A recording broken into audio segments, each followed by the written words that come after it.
Donc, prenez votre temps, mangez tranquillement, ça ne me gêne pas du tout. Mais on va essayer de reprendre du coup avec cette histoire de page blanche. Donc, Akadosh Baruch Hu, le jour de Yom Kippour, il nous donne cette opportunité-là d'avoir à nouveau... Tu veux sur l'iPad? Quoi? Tu veux sur un iPad? Très cool. Ouais. C'est juste pour revoir les titres, quoi. Il nous donne l'opportunité d'avoir tout d'un coup page blanche. Akadosh Baruch Hu, le jour de Yom Kippour. Alors, au lieu d'être stressé, on doit arriver détente parce que c'est vraiment le jour où Hachem, de toute manière, il va te pardonner. Si toi, tu as fait ton job, que tu es venu à un cours de Torah, que toute l'année, tu as fait ton maximum, on t'a pas demandé de devenir la grande sadékette, mais de faire ton maximum que tu peux, alors à Yom Kippour, tu dois arriver dans la joie. Yom Kippour, c'est un jour de joie. D'ailleurs, pour celles qui ont des enfants, le jour de Yom Kippour, on n'est pas là à leur dire non, vous allez manger un kazaïd d'eau. Vous allez boire une pâte et demie ou une demi-assiette de pâte.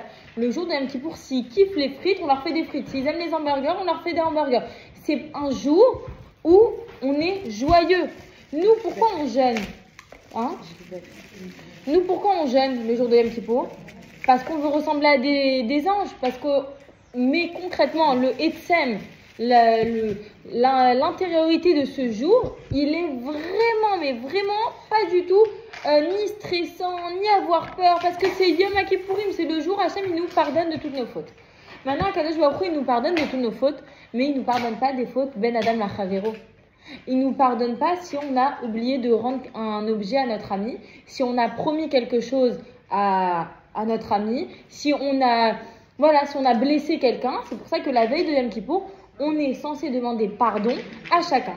Hachem nous pardonne à nous pour ce qu'on aurait pu faire avec lui, c'est-à-dire on aurait transgressé une mitzvah, etc. Mais par contre, par rapport à mon ami, c'est moi qui dois régler mes propres comptes. D'ailleurs, c'est pour ça qu'on commence la tefila de Yom Kippour avec quoi? Avec Kol Nidre. Kol Nidre, l'importance de quoi? De la parole. L'importance de la parole. Peut-être qu'à l'instant que j'ai dit ce mur il serait beau en orange, qui je sais, dans 10 ans, je reviens au Bat Rabad et le mur aura été en orange parce qu'ils ont fait une salle sit-in. Parce que la parole, elle est créatrice. J'imagine que c'est pas la première fois que vous l'entendez, mais la parole, elle est créatrice. Quand on dit quelque chose, ça va se réaliser. Et si ça se réalise pas dans ce monde-là, ça se réalise en haut. La fameuse histoire du Baal Shem Tov, qui a entendu un de ses élèves dire à un des camarades, je vais te déchirer comme un poisson. Il a pris tous ses élèves autour de lui, il leur a dit tenez-moi la main. Ils ont tous fermé les yeux, un peu comme un baba. Non, je rigole. En tout cas, ils étaient tous concentrés. Et là, ils ont fermé, ils ont vu que dans le ciel, l'homme était déchiré vraiment comme un poisson. Donc, tout ça pour leur enseigner l'histoire, la fameuse chose que quand une chose sort de notre bouche, ça se réalise. Ok, donc il faut faire très très attention. Et c'est pour ça qu'on commence Yom Kippour avec quoi? Kol Nidre. Déjà, j'enlève tout ce que j'ai promis, tous les nedarim, tous les vœux, toutes les choses que j'aurais pu promettre et que je ne les ai pas faites. Je les enlève de sur mon petit dos et je peux rentrer à Yom Kippour de façon propre et pour pouvoir me faire pardonner par Akadosh Baruch Hu. D'ailleurs, c'est intéressant de voir, donc je l'ai appris en préparant ce cours. Je suis une grande fan de la Parashat Vayetze parce que quand j'étais prof de Kodesh, je l'ai enseigné énormément de fois. Parashat Vayetze, c'est dans le Sefer Bereshit, donc là bientôt on va recommencer toute la Torah. C'est une des premières parachiotes qu'on fait en général en CM1. Et dans la Parashat Vayetze, on voit que quand Yaakov il laisse Lavan, vous savez que Yaakov il a vécu longtemps chez son beau-père Lavan, Yaakov Avinu, Abraham, Yitzhak, Yaakov. Yaakov a vécu chez son beau-père Lavan, où il s'est marié avec Léa et Rachel. Une fois qu'il il est parti de chez lui, là-bas, il a dit à Akadosh Baruch Hu, il a fait un pacte avec Hachem, le jour où je retournerai dans la terre de mes parents, je vais faire un mishkan pour remercier Hachem.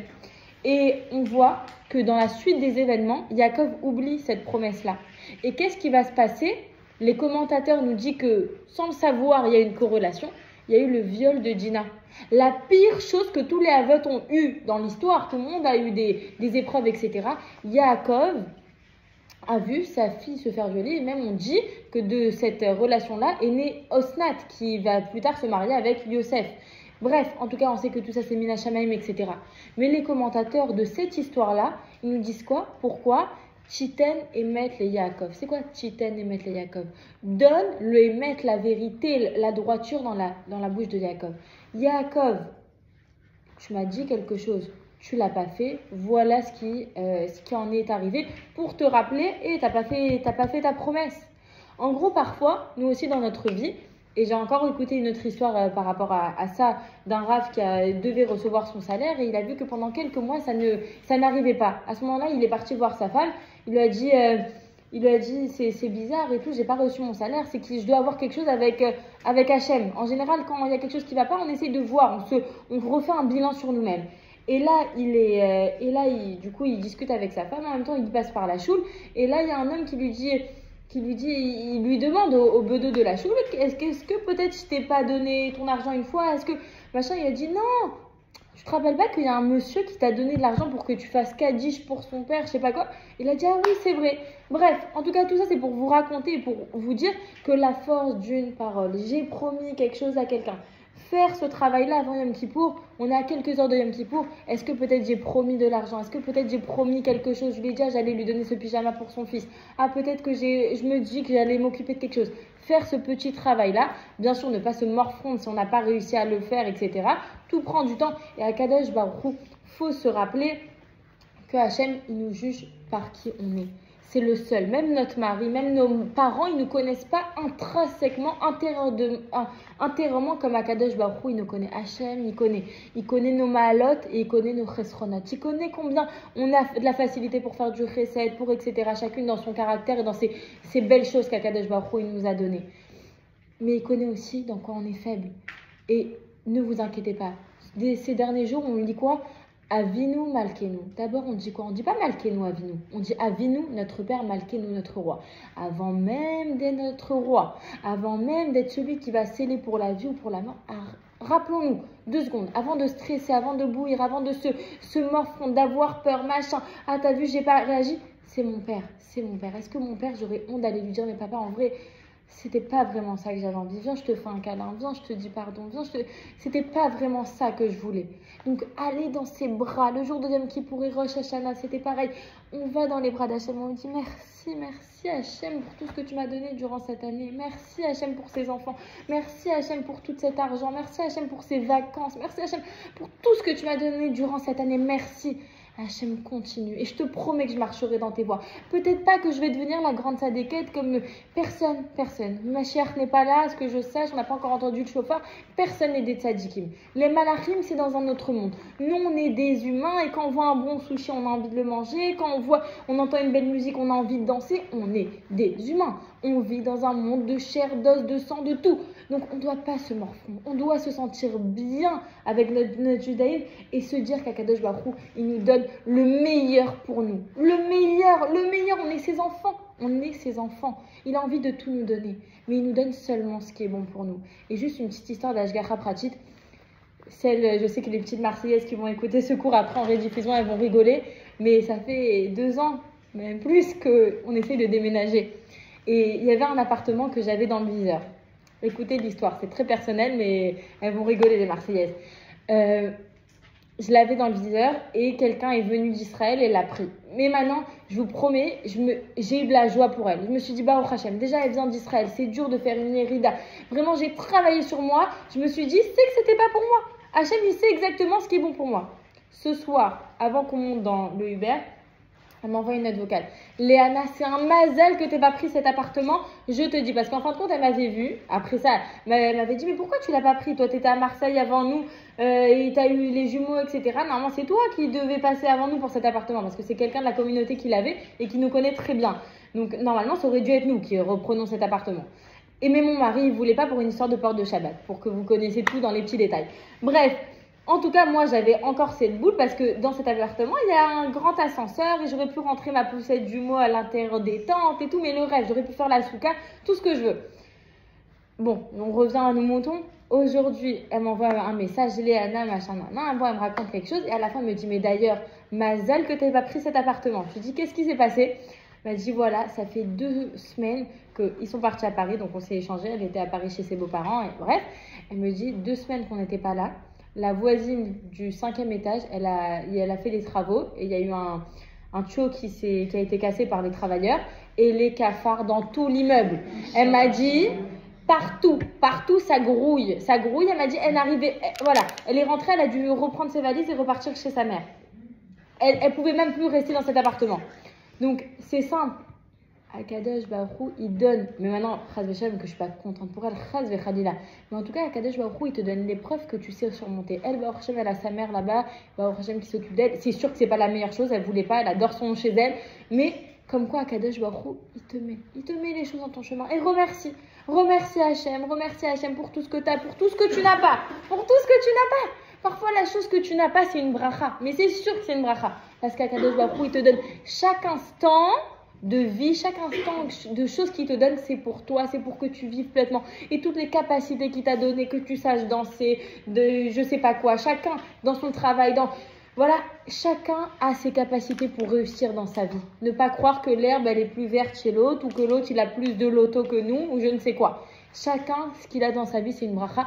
Mais le challenge, il est là, c'est quoi? C'est d'utiliser le potentiel. Et là, on va arriver sur la Haftara de Yona. À Yom Kippour, on a l'habitude de lire la Haftara de Yona. Et alors, je vous raconte l'histoire en bref, juste pour celles qui ne la connaissent peut-être pas. Il y a Yona qui a un prophète, du coup, et qui a une névoie, une prophétie, l'Hachem, d'aller dire à un peuple goy, d'aller faire teshuva. Maintenant, lui, il dit quoi?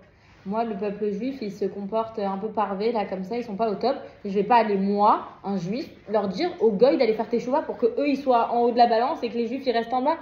Il s'est dit quoi? Je vais m'enfuir. Il est parti dans un bateau, le bateau, il a bougé. Bref, en tout cas, Kadosh Baruch Hu, il a réussi à le reprendre. Le Chafetz Chaim, il pose une question sur ça extraordinaire, merveilleuse. Ah, j'ai kiffé quand j'ai lu. Je me suis dit, mais on n'a que ça à lire le jour de Yom Kippour. On n'a pas des histoires où le peuple juif a fait teshuva. Pourquoi on est parti chercher la teshuva d'un peuple goy? Et là, il met le doigt sur quelque chose. Il met le doigt sur un concept de chassidut extraordinaire. Tu le connais? Enfin, certainement qu'il y en a plein qui le connaissent. Le fait que la Neshama, elle est en haut, elle est dans le ciel. On lui dit descends. Elle dit non, je suis bien chez mon père, je suis bien au-dessous du Kisei HaKavod avec les malachim. J'ai pas envie de descendre dans un monde matériel où je vais avoir faim, et je vais avoir envie, je vais avoir envie de faire pipi et machin. Non, moi je suis bien là, je veux rester avec Hachem. On lui dit descends dans un corps. Elle dit non, descends dans un corps. En réalité, il dit Yom Kippour, on te fait lire la Haftarah Yona, on va tous écouter la Haftarah Yona avec des grandes oreilles et vous allez penser à moi. Pourquoi? Parce que Yona, Akadosh Baruch Hu lui dit va faire ça. Il dit non. Tu crois qu'Hachem, tu vas t'enfuir d'Hachem? Hachem, il est partout dans le monde. Tu vas t'enfuir de lui. Accepte ta mission. Chidouche du Chafetz Chaim, mais chidouche chassidique aussi. Tu as une mission sur terre. Akadosh Baruch Hu t'a fait descendre. Pourquoi tu veux devenir un ange? T'as pas demandé de devenir un ange. On te demande de prendre ton potentiel, de prendre tout ce qu'Akadosh Baruch Hu t'a donné, une copine merveilleuse, des copines merveilleuses, une tante merveilleuse, des sœurs merveilleuses, tout le monde qui est merveilleux, Baruch Hashem autour de toi. Prends le potentiel, accepte-le et fais la parole divine. Fais ce qu'Akadosh Baruch Hu t'a donné. Yona, on t'a donné la prophétie. C'est pas pour que tu dormes dans un bateau et que tu cours. Tu as une prophétie, tu l'utilises et tu vas voir les gens de Ninive, de la ville de Ninive, et tu vas leur faire teshuva. On t'a pas demandé ton avis en fait. Pareil, la Neshama, il descend. Ce qui différencie avec en haut et en bas, c'est qu'on est dans un monde matériel, qu'on est fait avec des envies, des ta'avot, etc. Mais concrètement, le message principal, le fait de servir Hachem, c'est toujours le même. C'est juste que j'ai un peu plus de barrières. Mais si je vois ce concept de barrière-là comme un potentiel de traverser la vague, comment? Je kiffe les sushis, je fais une hyper belle bracha et je fais refoua shlema comme elles ont fait mesdames. Que j'utilise la matérialité pour rendre du spirituel, parce que tu as le droit de kiffer, comme on a dit, les enfants, Yom Kippour, donnez-leur des chips, donnez-leur des bonbons, même ce que toute l'année, on n'a pas donné à nos enfants. C'est le moment de Yom Kippour de leur donner, parce qu'aujourd'hui, les enfants, vous savez quoi? Akadosh Baruch Hu, il nous pardonne. Faites une belle bracha, je veux vous entendre crier la bracha, les enfants. Je veux que vous kiffez. Tu me chantes à Donolan, toi tu me fais le passouk de Torah. Mais aujourd'hui, Akadosh Baruch Hu, il est là, il nous pardonne. On doit être heureux, on doit être fier, on doit prier, on doit supplier, mais on doit être heureux. Yom Kippour, on avait le stress, parce qu'Akadosh Baruch Hu, il décide qu'est-ce qui va se passer. Et on est là et on supplie. Yom Kippour, aujourd'hui, Hachem, ça y est, il n'a pas le choix. Il va nous pardonner. C'est sûr qu'il va nous pardonner. Et nous, ce qu'on doit faire, comme on l'a dit tout à l'heure, c'est décider à qui on pardonne et qui on pardonne pas, avec qui on s'écarte et qu'on va se dire dans mon cœur, elle m'a fait du bien, il m'a fait du mal, machin. Je fais mon contentieux avec chacun dans ma tête et après je dis, maintenant je te pardonne. Que je continue ou pas? Bonjour, bonsoir. Que je continue ou pas ma relation avec cette personne-là, si elle a été nocive pour nous, alors pas de souci qu'il faut s'en écarter. Là, je vous dis pas de dire pardon et d'accepter le pardon de tout le monde. S'en écarter, c'est aussi une très bonne résolution. L'année dernière, j'ai beaucoup de femmes qui m'ont posé cette question-là au cours que j'avais donné avant Yom Kippour. Et comment ça se passe s'il y a quelqu'un qui nous a fait du mal? Quelqu'un, j'avais un peu choqué, mais qui tourne autour de mon mari. Voilà, qui tourne autour, qui lui fait des beaux yeux. Non, mais elle, voilà, de côté. On n'a pas besoin. On lui dit, je t'aime bien, machin. Par contre, on peut se voir au parc avec les enfants, mais si je sais qu'elle est un peu trop proche ou machin, voilà, de côté. Des personnes qui vont nous attaquer émotionnellement, etc., de côté. Je t'adore. Je te respecte même. Mais est-ce que j'ai l'obligation de t'aimer? Ça, pas forcément. Parce que le mal que tu peux avoir en ma personne, ça, j'accepte pas. Parce que d'abord, on doit se respecter à nous pour pouvoir respecter les autres. C'est ce que Rabbi Akiva a dit. Vafta l'eracha kamocha. C'est quoi kamocha? C'est pas exactement, c'est comme toi-même. D'abord, toi, tu t'aimes fortement. Parce que toi, tu dois être une bonne personne. Tu dois faire attention quand tu as besoin de manger. Tu dois faire attention quand tu as besoin d'une pause, etc. Tu as besoin de faire attention à toi. Et les autres, à ce moment-là, ils rentrent en jeu. Les autres, à ce moment-là, ils rentrent en jeu. Mais si la personne, elle est nocive pour toi, alors je te respecte, mais tu n'as pas besoin d'être mon ami. Et j'ai pas besoin de faire affaire avec toi. Je te respecte, c'est tout. Mais en tout cas, voilà. Savoir avoir des relations lisses, on va dire. On n'a pas dit que c'est le grand amour, des relations lisses. On sait avec qui on doit être proche, on sait avec qui on doit garder notre distance. Mais tout ça en sachant que vous savez, quand on arrive dans un moment, souvent après des grandes épreuves, etc., où on se fait des bilans comme ça, ou avant, etc., on arrive, on se dit, maintenant je vais être bien. Je vais juste être bien, genre. Vraiment bien avec moi-même. Bien avec mon mari, bien avec mes enfants, bien avec mes parents, bien avec mon cercle d'amis, bien avec ma communauté. Bien, je vais être bien en fait. Et en fait, tout ça, ça va permettre quoi? D'être bien avec Hachem. Parce que Akadosh Baruch Hu, il te dit, tu m'aimes, alors tu dois aimer ma Torah et tu dois aimer mes enfants. Tu dois les aimer. Mais les aimer, du coup je reviens en vitesse, c'est pas aimer avec donner tout notre amour, aimer, respecter. C'est bon, chacun sa part de choses à faire. Bref, ça c'était pour Yona, c'était pour notre travail, notre potentiel qu'Akadosh Baruch Hu, il nous met dans notre vie. À nous de l'accepter, de le travailler et de avancer. Et maintenant, il y a, je ne vais pas me tromper de la référence, il y a dans la Mishnah Yoma, le Kohen Gadol, lorsqu'il rentre, alors du coup, on va faire une petite parallèle, le jour de Yom Kippour, comment ça se passait au Beth Amikdash, ok? J'ai vu deux choses extrêmement intéressantes que je voulais vous dire. Il y a une première chose, c'est que le Kohen Gadol, il s'habillait, allait au mikvé, se déshabillait, allait au mikvé, faisait une offrande. Bah, bref, il y avait ce côté-là où il mettait des habits blancs en lin, des habits en argent, en or, etc. En tout cas, il y avait ce côté-là de je m'habille, je me déshabille, je m'habille, je me déshabille, je m'habille, je me déshabille. Et le Rav Shlomo Ashkenazi, il donne une explication très belle que je voulais juste vous rapporter comme ça. C'est pas un gros point, mais il disait en fait c'est le côté de savoir. Bonsoir. C'est le fait que dans notre vie, ce fait-là de s'habiller, déshabiller, refaire quelque chose et recommencer, c'est que on a notre Yetzer Tov et notre Yetzer Hara. Mais les deux, ils sont là dans le monde seulement pour nous faire élever. Il y avait cette fameuse petite lettre que Tzivat Hashem il avait sortie une fois. Bonjour, je suis le Yetzer Hara, je suis juste là pour être un entraînement de boxe avec toi. Je ne suis pas là pour ton mal, mais je suis juste là pour t'entraîner. Comme un prof qui, une fois qu'il va bien entraîner ses élèves, si l'élève il lui donne un coup fatal, il va pas lui dire j'ai envie de te tuer, il va lui dire je suis fier de toi. Mais le Yetzer Hara, en fin de compte, sa vraie mission, son vrai potentiel à lui aussi, tout ce qu'il a, c'est pour te dire vas-y, allez, bats-toi encore une fois. Je te dis que tu es fatigué le matin, mais réveille-toi. Allez, vas-y. Je te mets le réveil qui s'arrête, mais en vérité, ce que j'attends de toi là maintenant, c'est que tu te lèves. Si en vérité, on écoute notre Yetzer Hara comme ça, c'est pour nous relever. Bref, tout ça pour vous dire qu'il y a un aller-retour qui se fait au niveau du Kohen Gadol, qui veut dire en vérité quoi? C'est j'échange, je prends le côté Yetzer Hara, mais t'inquiète pas, le Yetzer Tov il est juste après. J'ai parfois mon Yetzer Hara, mais il y a le Yetzer Tov qui est juste après. Et encore une fois, pour vous dire combien la matérialité, elle est importante. Non, je vais pas faire, vous allez me perdre là si je rentre dans cette histoire. On continue sur notre Kohen Gadol. Le Kohen Gadol, à la fin de Yom Kippour, il va rentrer dans le Kodesh Kodashim, l'endroit le plus saint. Et c'est intéressant de voir qu'il va prier pour plusieurs choses. Il va prier pour ne pas que Hachem écoute la voix de ceux qui sont en voyage, la prière pour que ceux qui sont en voyage, parce que eux, ils n'ont pas envie que la pluie elle tombe, parce que quoi, ils sont en voyage. Mais en vérité, il y a des agriculteurs qui attendent que leur récolte elle pousse. Donc le Kohen Gadol, il va prier pour ça, mais il va aussi prier pour quelque chose de très intéressant, pour ne pas qu'une femme elle avorte, pour que le bébé, la grossesse se passe bien et que le bébé sorte en bonne santé des Sha'at Tova. Intéressant. Si déjà tu pries pour ne pas avoir d'avortement, prie pour toutes celles qui n'ont pas d'enfants. Fais une prière que toutes les femmes qui ont besoin d'avoir des enfants, elles tombent enceintes. Pourquoi on va prier pour ne pas avoir, Chas Shalom, un avortement, pour ne pas qu'une femme elle perde son bébé en route, pour que ce potentiel-là ne soit pas perdu. En vérité, les Chachamim, et il me semble que mon mari m'avait dit que c'était dans une explication chassidique. En tout cas, le message, il est trop beau. Écoutez bien, soyez prêtes. C'est qu'en vérité, nous, on est, comme on a dit au début, on est toutes dans un chemin, là, avec Yom Kippour, Rosh Hashanah, Sukkot, un moment de grossesse. On a un potentiel qui est en train de se créer à l'intérieur de nous. Ce cours est un potentiel, j'espère, Bezrat Hashem, pour nous réveiller, pour nous dire, là, tu as un potentiel. Tu as Kippour qui arrive, tu vas te faire pardonner, tu vas avoir des forces à l'intérieur de toi, bref. En tout cas, on est en train de créer quelque chose qui, Bezrat Hashem, va nous donner des forces pour l'année à venir.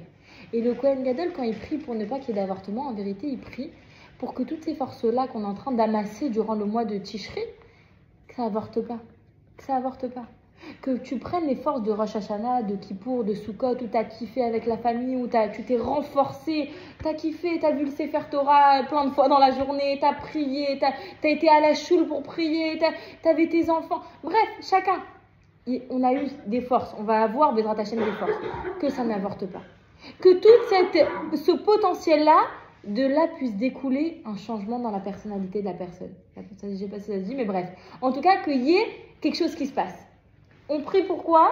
Pour que tout ce qui est en train de se créer à l'intérieur de nous, Bezrat Hashem, et avec toute la force qu'on peut avoir, le miracle apparaît. Que ce changement-là, d'être plus joyeuse, d'être avec des forces, de se motiver à aller des cours pendant l'année, de Bezrat Hashem continuer à faire des péoulottes et de ne pas avoir peur ni du Aïnara, ni des personnes qui parlent mal, etc. Non, je regarde le positif et j'avance avec le positif. Pourquoi? On recommence. Avinu Malkeinu. Tout ça, une boucle, un cycle. Avinu Malkeinu. Parce que je sais qu'il y a mon père à côté. Je sais que si c'est pas le moment pour moi, c'est que c'est pas le moment pour moi. Et si je dois pas déménager, je vais pas déménager. Et si je dois pas tomber enceinte, c'est pas grave, c'est qu'Hachem il a un meilleur moment pour moi pour tomber enceinte. Et je n'ai pas peur. Et j'avance, je suis dans les bras de papa. Et si je me répète ça tous les matins quand je dis Modéani, je vous promets que la donne, elle est changée. Le changement, il est radical. Si je me réveille tous les matins avec cette force-là, je vais dire waouh. Pas à quelle sauce je vais être mangée, mais comment je vais faire que ma journée va être merveilleuse. Comment je vais faire que Bezrat Hashem aujourd'hui, ça va être phénoménal. Ma journée, elle va être ouf. Comment je vais faire que Bezrat Hashem, toutes les forces du mois de Tishri, et le mois de Cheshvan, qu'on appelle Mar Cheshvan, moi cette année, je décide de ne pas l'appeler Mar Cheshvan. Je vais l'appeler Cheshvan, et Bezrat Hashem, il y a la Iloula de Rachel Imenu, et ce sera merveilleux, et je vais me relever. Je sais que l'année à venir, il y aura ma chère Bezrat Hashem. Je pense positif. Après, si Akadosh Baruch Hu, il a décidé que dans ses plans, c'était pas maintenant, parce qu'on doit encore être un peu métaken, que Bezrat Hashem, il y ait plus de gens qui viennent à des cours, que tout le monde s'avance au maximum vers Akadosh Baruch Hu, que tout le monde s'aime les uns les autres. Voilà, qu'on se travaille, que là, Hashem, il nous réveille un matin avec le son du chauffard, ce qu'on attend toutes. Mais entre-temps, ne pas croire que c'est un cycle et que j'aurai à prendre la fête de Rosh Hashanah, il faut manger la pomme dans le miel et j'écoute le chauffard. Et à Yom Kippour, on est pardonné. Non. Si on commence déjà dans cette drama et on avance comme ça va pas le faire. On doit être dans la joie avec de l'énergie et que ce bébé, il accouche en bonne santé. Pourquoi? Parce que ma chère, c'est aussi comparé à un accouchement. Là, on est en train de nous dire, vraiment, avec mon mari, à Tisha B'Av, on a eu une réflexion extrêmement forte. On s'est dit, mais attends, ça fait plus de 2000 ans qu'on vit cette histoire-là. On vit, il y a Rosh Hashanah, il y a Kippour, et on arrive Tisha B'Av et tout B'Av et machin, avec tous les côtés communautaires, etc. à côté, machin. Et il y a encore des femmes qui se couvrent la tête, il y a encore des femmes qui mettent leurs gosses dans des écoles juives, il y a encore des femmes là qui sont en train de dire demain on va jeûner, on va préparer des boulettes avec des courgettes et je sais pas quoi. Ça tient 2000 ans, ça tient, mais c'est pas possible. Et là, on a commencé à voir le verre plus rempli. Parce que parfois, il me dit, tu vois, le Shabbat après-midi, dans mes drachot, à la moitié, ils dorment. Je dis, mais la moitié, ils dorment. L'autre moitié, ils sont réveillés. Il me dit, c'est vrai. Après 2000 ans d'exil, et qu'il y a encore des gens qui sont même là et qui attendent Arvit. Il y a Minyan, Rav. Il y a Minyan. On va faire Arvit, on va écouter un cours de Torah. Il y a encore des gens qui vivent pour ça. C'est que c'est vrai ce qu'on est en train de faire. Parce que quelque chose qui dure pendant 2000 ans, c'est que ma chère Bezrat Hashem va arriver, c'est ce qu'on souhaite. Amen. Mais, entre-temps, ne pas perdre cette énergie-là. Et comment ne pas la perdre? C'est en se donnant des petits défis. En se disant, c'est pas grave, je suis humaine, c'est normal que j'ai envie d'un bon hamburger et c'est très cachère de faire une belle bracha à maisonnette et manger avec kiff. Et c'est un kiff d'aller au restaurant avec mon mari, c'est pas interdit d'aller d'aller au restaurant avec son mari. Et c'est un kiff Borchem d'avoir des enfants et c'est un kiff Borchem de pouvoir être au téléphone avec ma copine et passer des heures. Et bah au Hachem, c'est une très bonne chose de rester au téléphone pendant des heures. Et c'est très bien, et tout est très bien. Tout est très très bien. Juste, je vois Hachem dans ma vie. Si cette année, j'ouvre les yeux et je me dis, tout est bon, mais juste je vois Hachem dans ma vie et le matériel, il est extraordinaire et il est là pour me servir en tant que juif bâti Israël. Alors là, à ce moment-là, c'est merveilleux. Et donc, Hachem, il voulait vraiment que je vous raconte l'histoire parce que ça va parfaitement avec la finalisation et la conclusion de ce cours. Il y a quelques années, au temps du Baal Shem Tov, c'était Yom Kippour. Ok ? Yom Kippour. J'imagine que vous connaissez l'histoire, peut-être, mais et quand on voit la globalité du cours, c'est juste pour faire la touche de une petite étincelle. En vérité, on est là, Yom Kippour, tout le monde dans les talis est en train de prier, voilà tout ce qu'on va vivre Bezrat Hashem demain, si ma chère n'est pas encore là. Mais en tout cas, il y a tout ce calme-là, tout le monde est dans la tfila, et là, à un moment, le Baal Shem Tov, il pose son talit, il court dans une petite maison, il allume du feu et il commence à cuire une soupe. Il y a une femme qui vient d'accoucher et le Baal Shem Tov, Birfodo Veatzmo, lui-même, avec toute sa grandeur, il n'a pas envoyé un Talmid Chacham, il n'a pas envoyé un de ses élèves, il n'a pas envoyé le bedeau de la choule. Lui-même, il a accouru faire, le jour de Yom Kippour, une soupe à une femme qui vient d'accoucher et qui était en danger de mort. Lui, attendez, mais non, réfléchis. Il est dans cette fille-là. D'où il est au courant qu'une femme a accouché. D'où il est au courant qu'elle est en danger de mort et que c'est le moment de faire la mitzvah de... Tu vas me rappeler, je ne me rappelle plus. Non. Non, c'est pas Bikuch Cholim. Non, c'est quand quelqu'un est en danger de mort, il y a Pikuach Nefesh. C'est encore plus haut que tout le jour de Yom Kippour.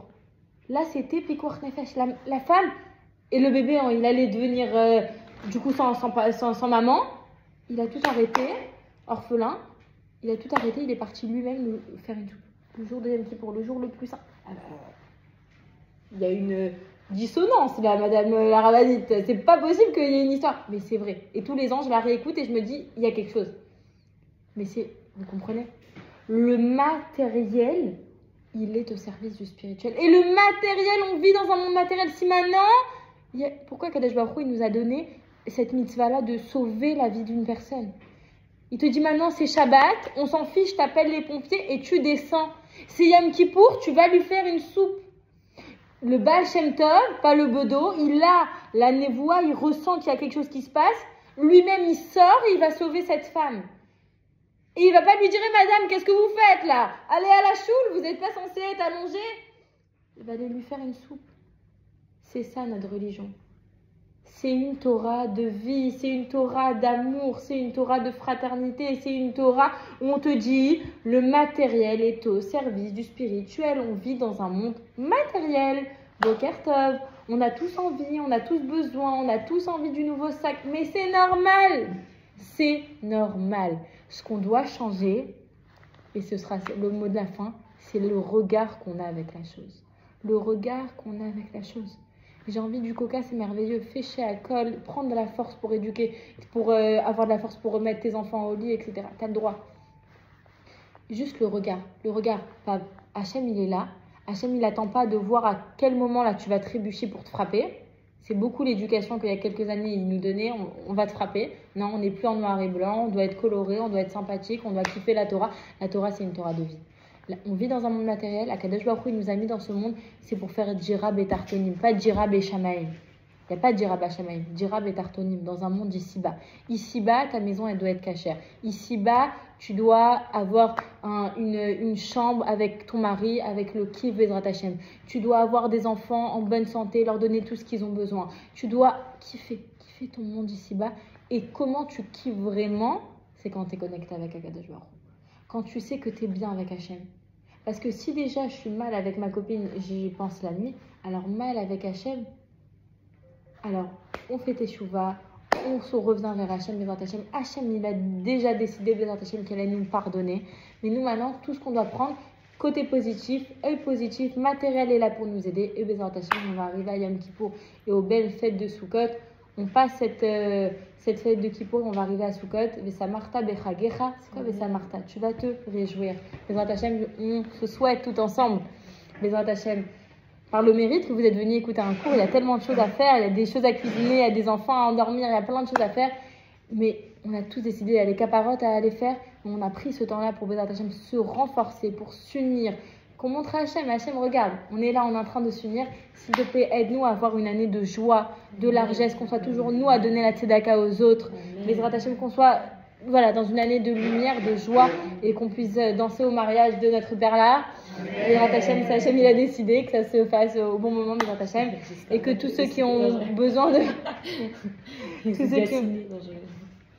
Bezrat Hashem, en tout cas, que Bezrat Hashem, tout ce qu'on a besoin, on puisse l'avoir avec ma chère Tzidkenu Bekaram Mamash.